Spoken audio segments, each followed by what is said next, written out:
has taken to reduce the burden of student debt, hold bad actors accountable, and fight on behalf of students across the country.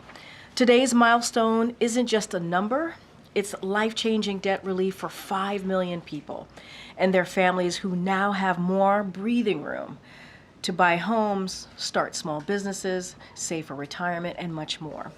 Now turning to the latest in California wildfires, President Biden and Vice President Harris convened their team over the weekend to receive the latest updates on the firefighting and how federal resources are supporting the state and local efforts. Local, state, and federal firefighters continue their fire suppression and containment efforts across Los Angeles. They are making progress, but to be clear, the situation remains extremely active, especially as winds pick up again. These firefighters and other emergency personnel are heroes. Many have lost their own homes and belongings and are working day and night to protect communities that remain at risk. At the President's direction, hundreds of federal personnel, including aerial and ground support, are in California to assist with firefighting efforts and to help communities. Hundreds of firefighters from neighboring states, including Arizona, Oregon, Washington, Utah, Colorado, Idaho, New Mexico, and Texas, have also traveled to Los Angeles to help. Amidst the devastation, we are also seeing bright pockets of hope and community as neighbors help neighbors by donating food, clothes, coffee, hygiene products, diapers, formula, and much more. Volunteers are working around the clock to organize donations, old and new, and Americans across the country are coming together to help those in need. The best of America shines through, even in the darkest moments. Later this afternoon, the President and the Vice President will be briefed by key federal officials. Our administration remains laser-focused on helping those impacted, and we will continue to use every tool available to support the firefighting efforts. And finally, before I turn it over to our National Security Advisor, Jake Sullivan, I just want to acknowledge April Ryan, who has been covering the White House for 28 years as of today. Thank you for your service and congratulations on this milestone as one of the longest-serving Black White House correspondents. I always appreciate your... Okay, yes, ma'am. Correct. Correction made at the podium.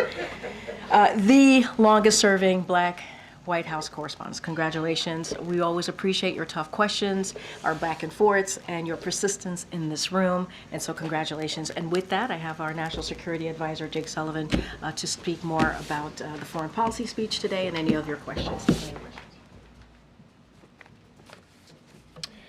Thank you very much, and good afternoon. April, congratulations on being the longest-serving Black White House correspondent. I also appreciate your tough questions, but I especially appreciate your easy questions. So if you have any of those today, I'd be happy to take them. As Karine just noted, later today, President Biden will deliver an address at the State Department on the United States' position in the world as he hands it off to the incoming administration.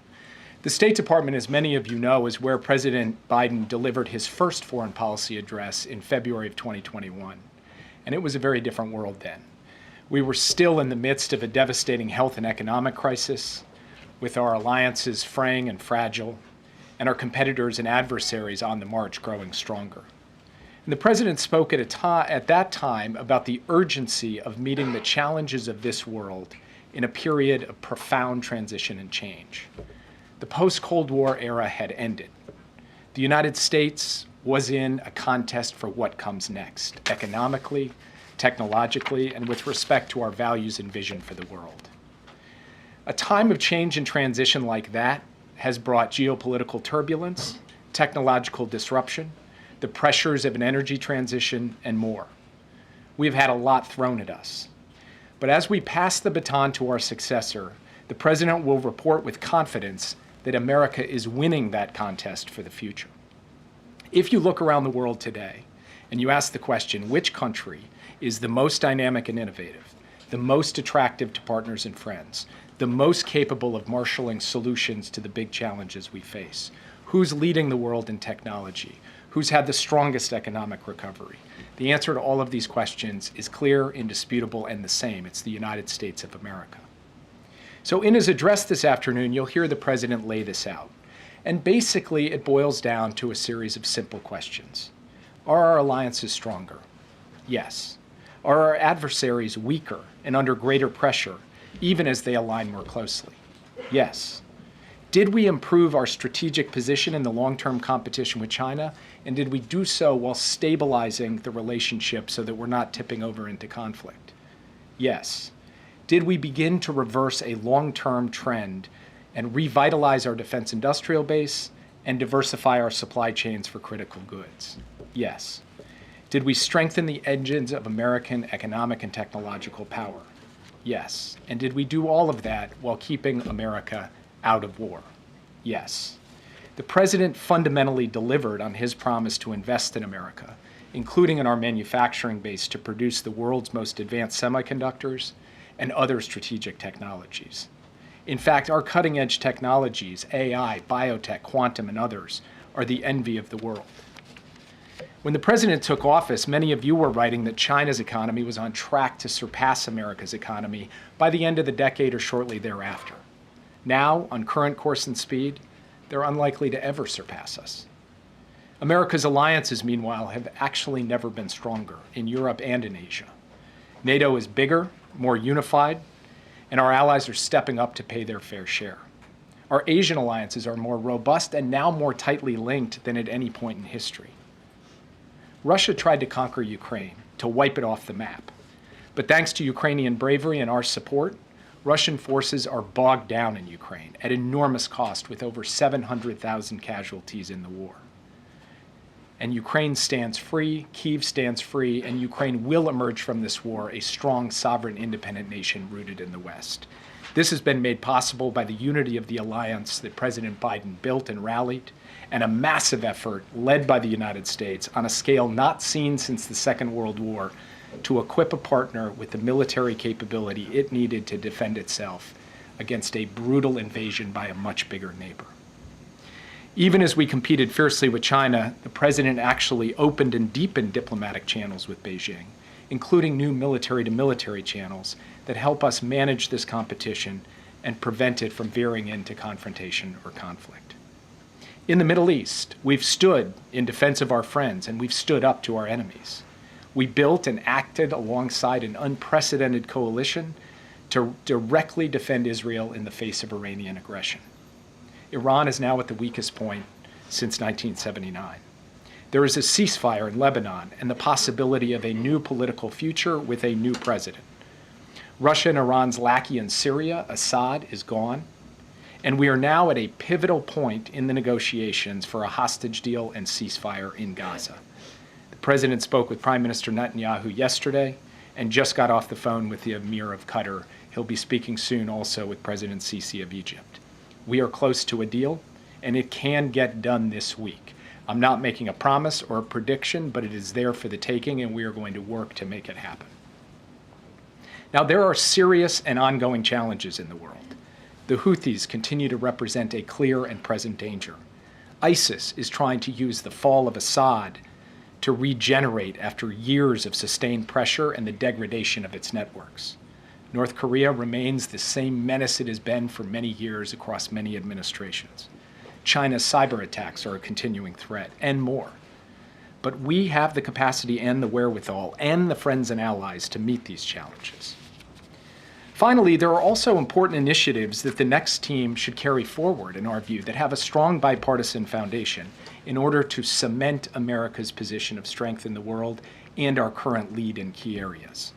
The work we've started to revitalize our defense industrial base, the steps we've taken to protect America's foundational technologies from being used against us by our competitors, the major global infrastructure initiative that provides a long-term alternative to China's Belt and Road.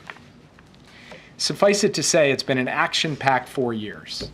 But if you take stock of where America stands today, I believe deeply that the incoming administration is starting with a very strong hand. So as we pass the baton, we are doing so, thanks to the leadership of President Biden and his team, from a position of profound American confidence and capacity. And when you look around the world, there is no other country that has what we have to bring to both the competition we face and the challenges we need to marshal the world to help solve. And with that, I'd be happy to take your questions. Yeah. Thanks for doing this, Jake. With regard to the hostages in Gaza, what is it that you've been able to make progress on that makes you feel more confident? And what is it that you still need to figure out how to address to get that deal finalized this week? Well, to answer that question, let me just take a step back. President Biden laid out a framework for a ceasefire and hostage deal last June. That framework was endorsed by the UN Security Council and remains the operative framework for a ceasefire and hostage deal in Gaza. It is the deal that the parties right now are working off of to try to close. So that broad framework includes the phases, it includes prisoner exchange for hostages, it includes a surge of humanitarian assistance once the guns go quiet, which we will be able to move trucks much more rapidly.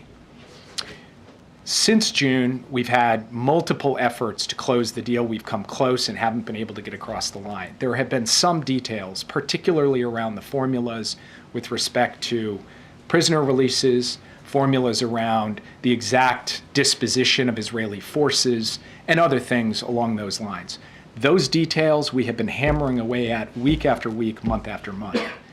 And now, in the last period, just over the course of the last several weeks, we have accelerated that effort to try to bring this to a close. I was in Israel in December, and then I was in Qatar and Egypt, and I met with the leaders of all three countries, basically to try to help put this on a track to get it across the line. President Biden sent Brett McGurk out to Qatar more than a week ago. He has been camped out in Doha, day in, day out, 24 hours a day, working to tighten up these details and try to get this done.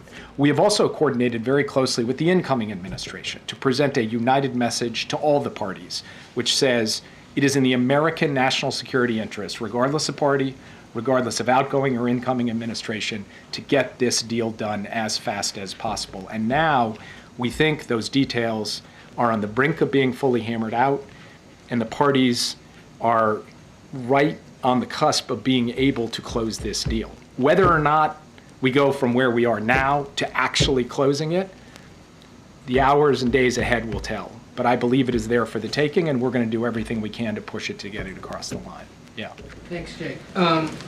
Historians one day will write the history of the Biden foreign policy and probably end up summarizing it in 2 to 3 sentences. How would you write those 2 to 3 sentences? I would say that we made our alliances stronger, we made our enemies weaker, we made America's sources of strength stronger, and we did all of that while keeping America out of war. And I didn't hear you mention Afghanistan in your opening at all. How is that going to be addressed in the speech? How would he explain or defend it at this He point? will address Afghanistan in the speech, and it was in a sense referenced because I said we kept America out of war. In fact, President Biden ended America's longest war after 20 years.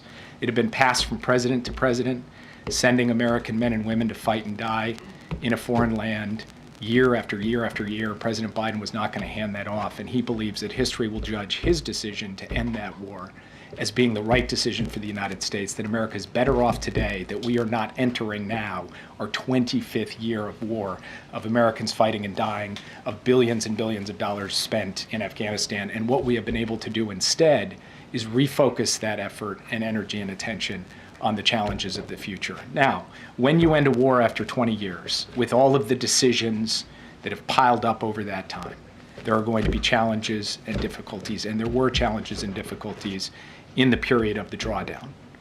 But people predicted once we left Afghanistan, it would harm our alliances. Our alliances are at historic highs. They predicted that we would have a safe haven in Afghanistan for plotting terrorist attacks against the American homeland.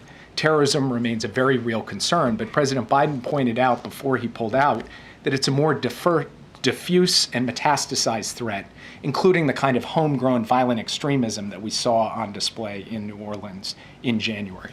In fact, over the course of these 4 years, we have seen President Biden, that was the first terrorist attack that has happened on American soil. It was not connected to Afghanistan as far as we know. It was connected to inspiration from ISIS. And so President Biden believes that the decision he took has left America in a profoundly stronger position, and he will explain in his speech today why he thinks that's the case. Yeah. Can you talk at all about this unified U.S. approach between your administration and the incoming? And 40-plus years ago, when President Reagan took over, there was this perception that there had been an intention to deny President Carter the announcement of the U.S. hostages. These are different times, different circumstances, but were there lessons from that or a different approach to try to avoid that kind of a repeat? What is the unity? So I don't think that that was primarily the thing on President Biden's mind when he directed us to start working intensively with the incoming administration. What was on his mind is we're in this period of change and transition, and we can't have anything miss between the cup and the lip in the handoff between our administration and the incoming administration. So he told us, he told me, sit down with your successor as soon as you possibly can and start working through and mapping out what they need to know and how we can work together in this period of transition to put ourselves in the best position possible. And in fact, we've seen in the context of the Middle East that we have coordinated on common messaging around the ceasefire in Lebanon. And we are coordinated, very closely coordinated, including with Steve Witkoff and Brett McGurk, around trying to bring this hostage deal to a close. And it's because there is a spirit being brought to this work which says these are not partisan issues. These are American national security issues. And it's the kind of spirit that President Biden has brought to this job from the very beginning, that set the politics aside, do what's right for the country, and have our team work with the incoming team in that regard. And I have to say, our coordination thus far, the engagement we've had, it's been professional, it's been deep and substantive. And yes, we disagree on a lot of things. And I'm sure that in the months ahead, I'll have my share of criticisms, just as Mike Waltz has had his share of criticisms of me. And this is not about us seeing everything exactly the same way or coming at things from the same perspective. But it is about a shared view that a time of transition is a time of risk, and that it is critical that we close ranks as Americans to say, no one can take advantage of us, but we will try to take advantage of every opportunity available to us in this critical period.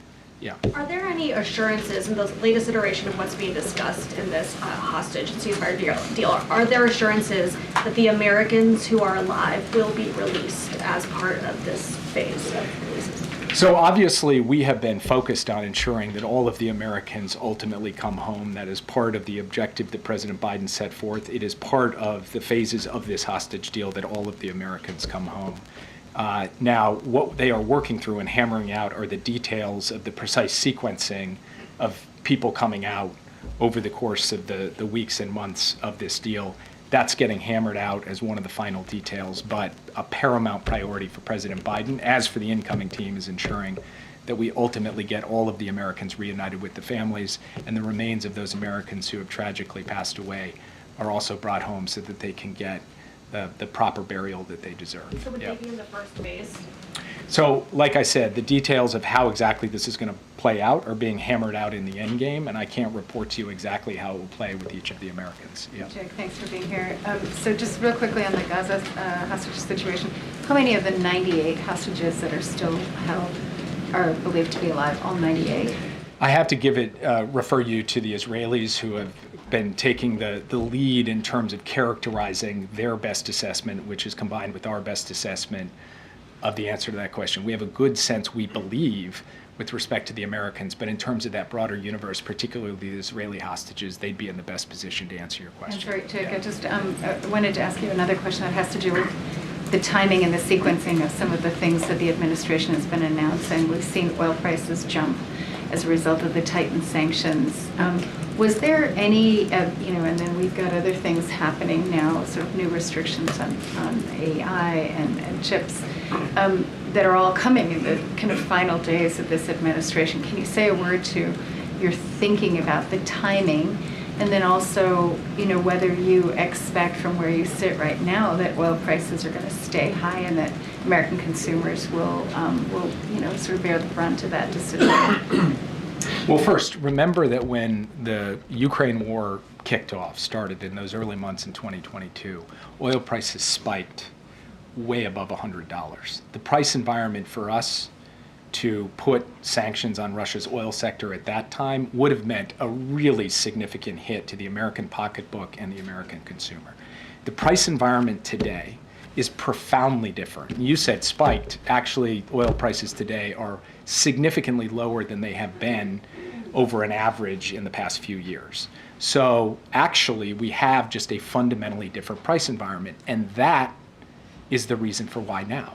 Because President Biden was not going to impose sanctions on Russia's oil sector if it meant an undue burden on American working families. He does not believe that the action he took places such an undue burden on them, and he believes, as you project out over the course of 2025 on supply and demand, that the oil market is very well supplied, that oil prices will stabilize in a place that does not impose undue burdens on American consumers, and that on the one hand, we can hit Putin's pocketbook without, on the other hand, taking too big a whack out of the American people's pocketbook.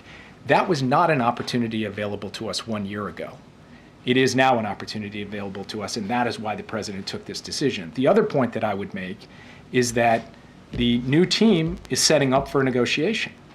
And in a negotiation, you need leverage. And part of that leverage has to come from the kind of economic pressure that makes Putin see he's going to continue to pay a significant price economically. And so this is also in service of an effective diplomatic outcome that will produce a just and sustainable peace for Ukraine.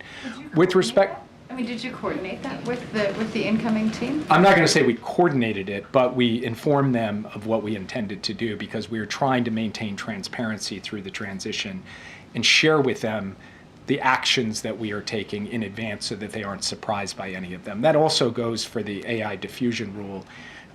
Again, not coordinated, and I don't want to suggest that, but we're transparent with them about the steps in that regard.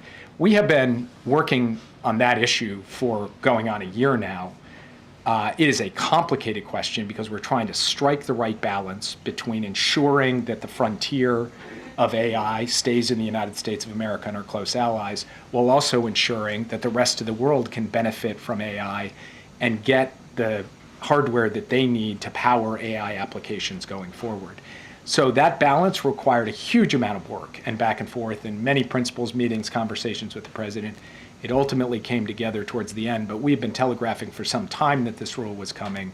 And the key for us was making sure that we had it in place. But we also set up a 120-day comment period so that we're not putting the next administration in a position where they immediately have to start moving out. They can take comments and they can make judgments at that point about what the best way forward is. We think this is, in a bipartisan spirit, the way to best preserve and protect America's lead when it comes to artificial intelligence. Yeah. Thanks.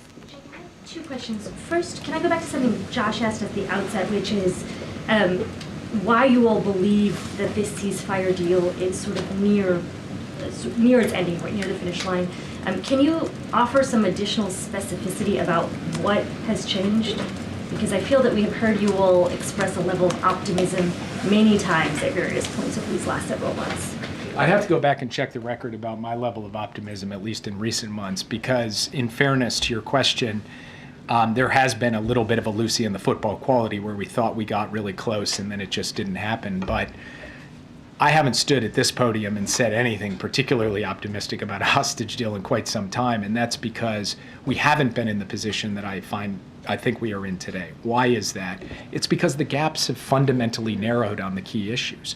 The formulas over prisoner exchanges, the formulas over the details of how Israel's forces will be postured in their pullback in the Gaza Strip, the details over how to conduct the humanitarian surge in the wake of the guns going silent. These things now, on paper, the gaps between the two sides are slowly getting removed one by one, and issues are closing.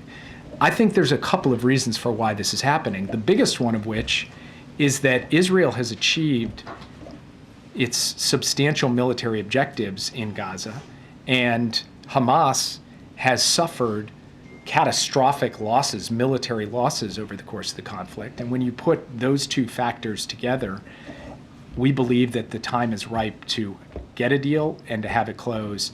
And our hope is that it will happen here in the near term. Now, I cannot predict you it will. I cannot promise you it will. And, if in 5 days it hasn't happened, I will be the person who is probably least shocked by that. But I think there's a good chance we can close this, and I think because of that good chance, we have to use every ounce of our diplomatic effort to try to get it across the finish line, because that would be good for everyone, and it's also profoundly in the national interest of this country. Yeah. Thanks, Jake. How do you view Donald Trump's re-election in the context of President Biden's foreign policy legacy? And how, in your view, is it not a rejection by voters of the Biden administration's both worldview and its robust engagement with multilateral institutions, which by your own admission has been a cornerstone of President Biden's presidency? Look, I'll leave it to others to judge the reasons for why the election went the way it did. I'm not in a good position to be a political pundit up here, but I do not believe that the evidence bears out that foreign policy or questions of multilateralism were the central driving issue in the outcome of the election.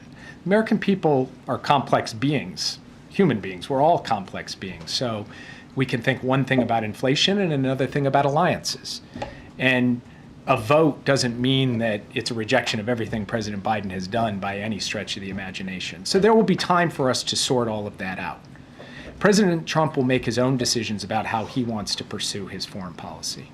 The question for us is, are we putting him in the best possible position where the United States is actually standing with confidence and capacity in the world? And I think if you look at the health of our alliances, you look at the fact that we are not bogged down in war, you look at the state of our competitors and adversaries, and then you look at these fundamental underlying sources of strength.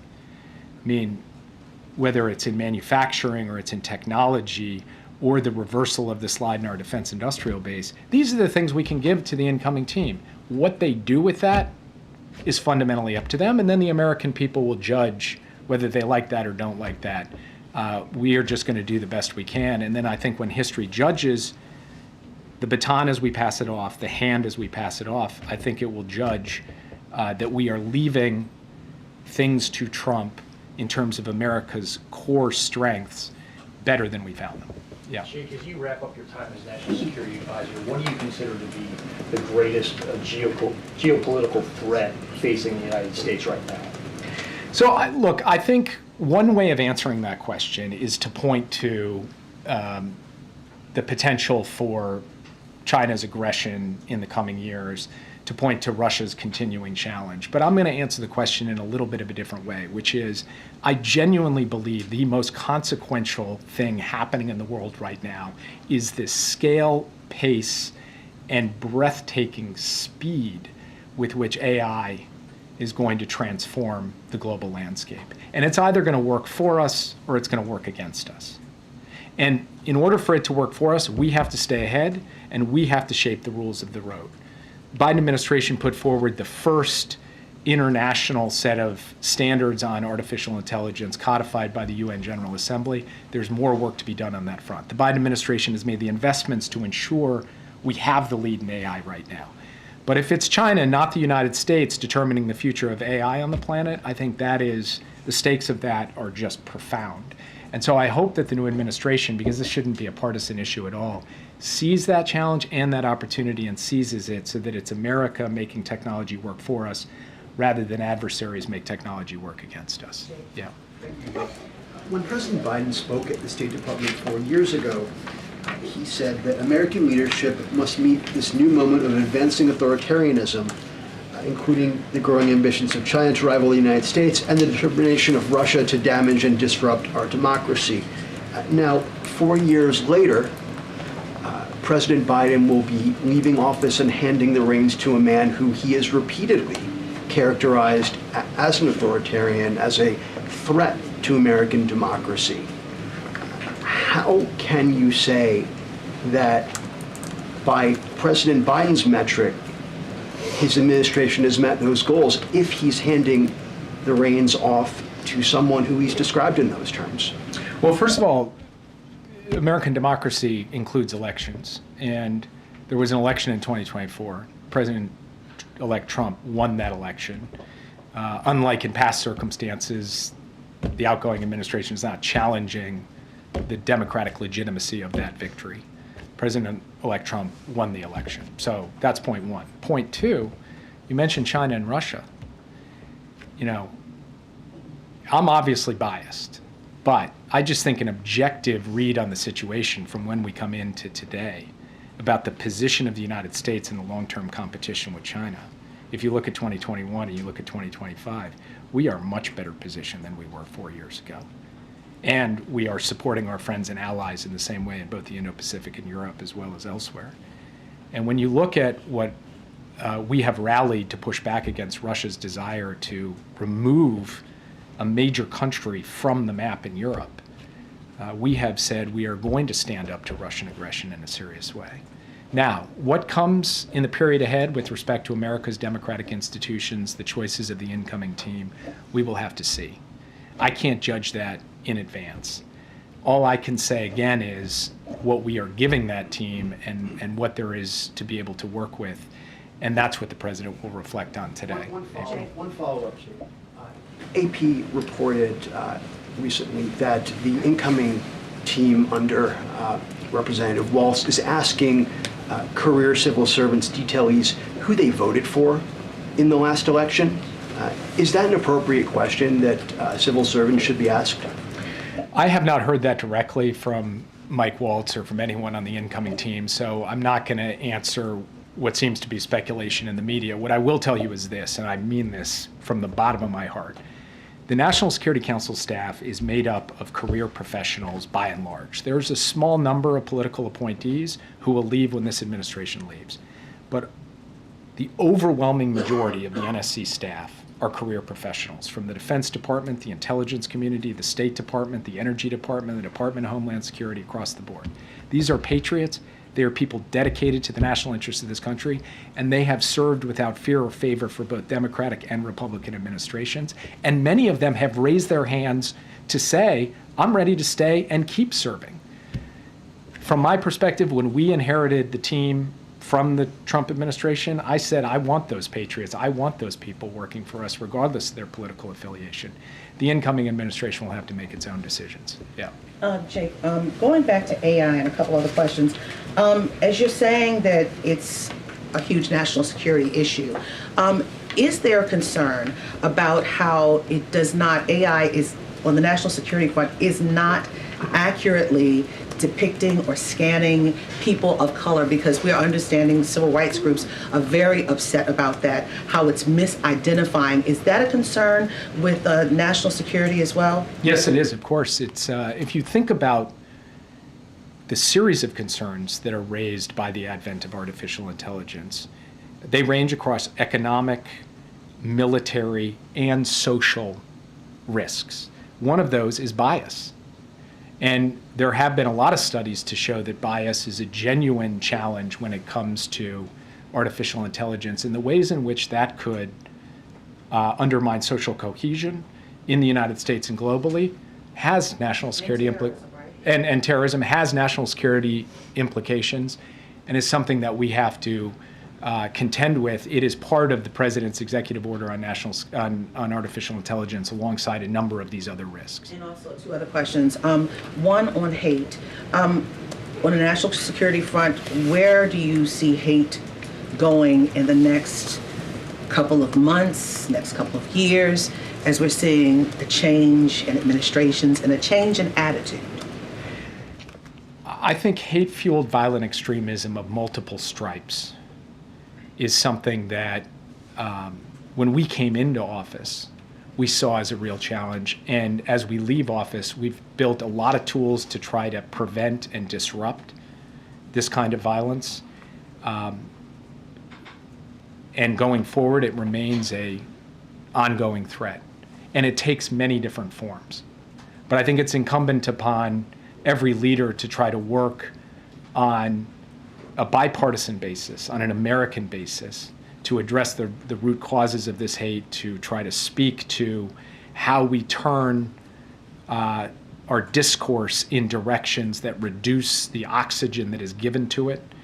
And that's something that when I leave government, I will personally try to contribute to lowering the temperature and to increasing the degree to which people feel that they have a place and do not need to turn to this kind of violence to express themselves. And lastly, sub-Saharan Africa has a large piece of national security connected to it.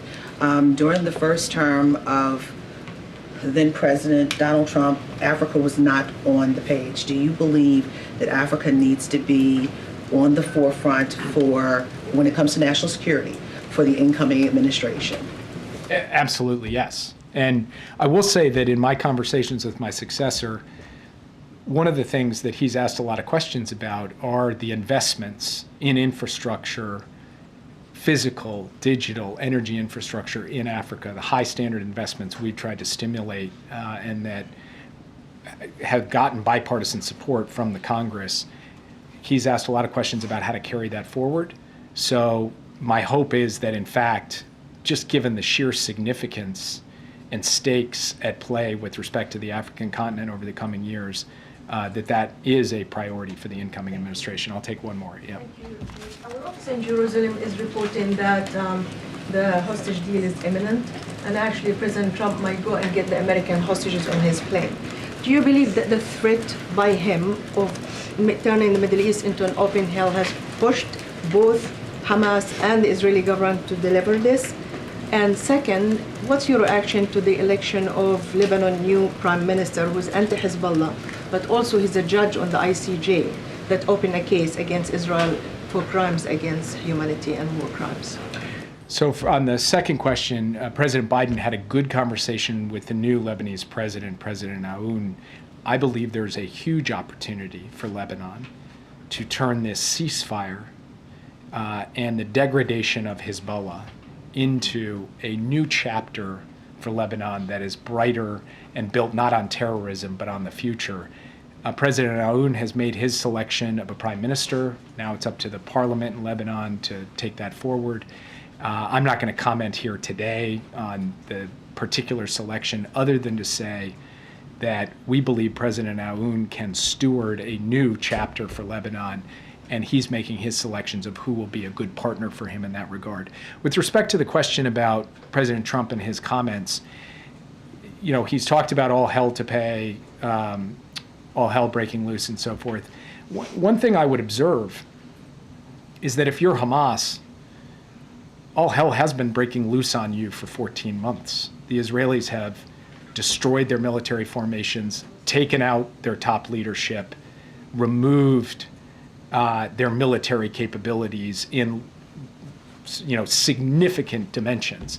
So the Israelis have not been holding back when it comes to going after Hamas, and I'm not quite sure what it would mean to add further military pressure to Hamas beyond what has already happened. But I do believe that the consequence of all of that degradation is that we are finally at the point, both from Israel's perspective and Hamas's perspective, where a deal could come together, and then deadlines matter. And trying to drive to do this towards the end of the Biden administration is focusing the minds of people, and we are coordinating closely with the incoming administration to make maximum use of this particular period to get this thing done. So I'll leave it there. I just will say one last word, which is, I hope this is my last time at this podium, at least for a little while. I don't mean that in a negative sense. I mean, the only thing that would bring me back is an unexpected event in the next few days, which, as you all know, is totally possible given everything you've seen over the course of the past years. But if it is, in fact, my last time before you, I just want to say thank you for what you guys do every day. Thank you for putting up with me. It's been an honor to be able to really try to illuminate these issues through tough probing and penetrating questioning. And can't say I've always enjoyed every moment up here, but I certainly have been privileged to be able to do it. So thank you guys very much. We appreciate you coming. Thank you. People clapping in the back. Thank you, Jake. Thank you for your service, and it's truly been an honor to serve in this administration with you. I wanted to give Jake as much time as possible. We do not have a lot of time because, as you know, the president is going to be heading out to the State Department to give his final speech on the foreign policy. So trying to figure out what's the best thing to do here. I can take a couple questions, but we are going to have to end in about, yeah, okay. I apologize for that. Okay, Josh, good to see you. Good to see you. Hopefully it's not my last time to see you at the podium. We can do a separate briefing later. Okay. Don't put anything out there, please. Some Republicans are saying that wildfire aid should be tied to increasing the debt ceiling. What does the administration make of that, and what are the plans for continuity for people that are wondering about what the next week could hold for them? Yeah, so look, I'm not going to get into these hypotheticals and potentials of policies and what's going to happen moving forward. We are very much focused on what's happening on the ground, helping local and state officials, and certainly we see what the brave firefighters are doing to trying to contain these wildfires, protecting lives and property, and it has been just amazing to watch this certainly unprecedented event. And so what we're going to do on the federal level, as you've heard this president, we've read out calls that he's done, briefings that he's done. You've seen him in person. Take questions from your colleagues about the federal response here. And what we want to do is ensure that we provide every resource available to firefighters, to first responders.